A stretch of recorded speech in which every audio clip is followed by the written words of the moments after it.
The ocean is vast, deep, and when it comes down to it, extremely indifferent. A force of nature that humans have traversed for the benefits of trade and new land since time immemorial. It is as unavoidable as it is necessary, as thrilling as it is terrifying. From sailing the open seas to surfing coastal breaks, snorkeling amongst unique ecosystems and diving in warm tropical waters, humans have attempted to explore every facet of the ocean. And still, its mysteries remain mostly hidden. To quote big wave surfer Buzzy Trent, waves are not measured in feet or inches. They are measured in increments of fear. Trent faced his fear by being a pioneer of big wave surfing and rising to the perils that the ocean presents on a daily basis. He died peacefully of old age, after years of being a high-level athlete. So in a way, he played his games with the ocean and he won. Yet many others have not been so lucky or perhaps so skilled as to surf away unscathed in the face of Mother Nature's ultimate fury. Countless souls have been lost to the sea,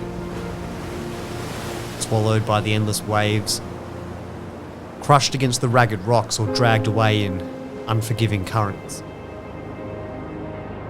The ocean is immensely powerful, unpredictable and filled with creatures that can sting, stab, crush, swallow us whole or send us to the depths of the abyssal plain piece by slowly sinking piece.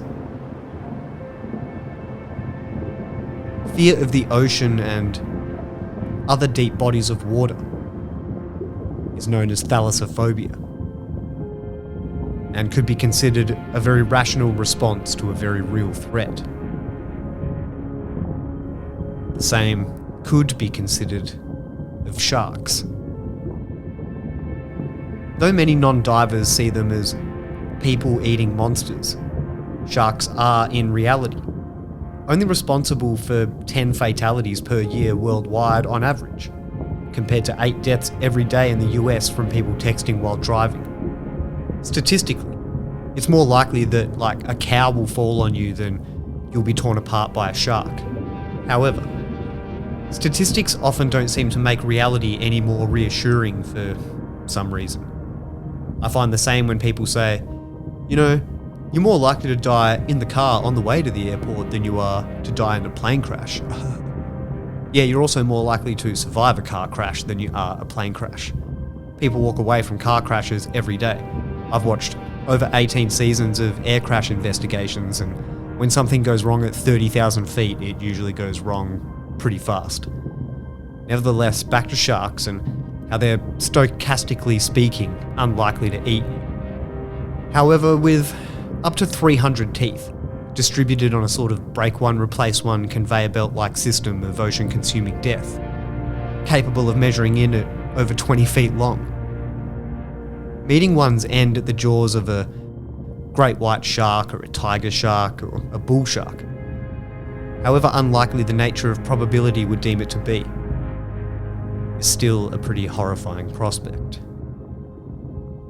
Generally, a shark will bite onto a victim and then pull them under the surface of the water for a short time, then release. This is known as a hit and run attack, in a way staking a claim to their, intended meal.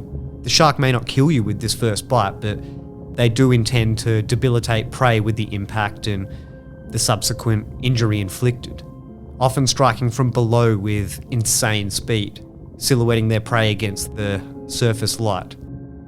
Hence, surfers in their sleek black wetsuits are often mistaken for a nice yummy seal.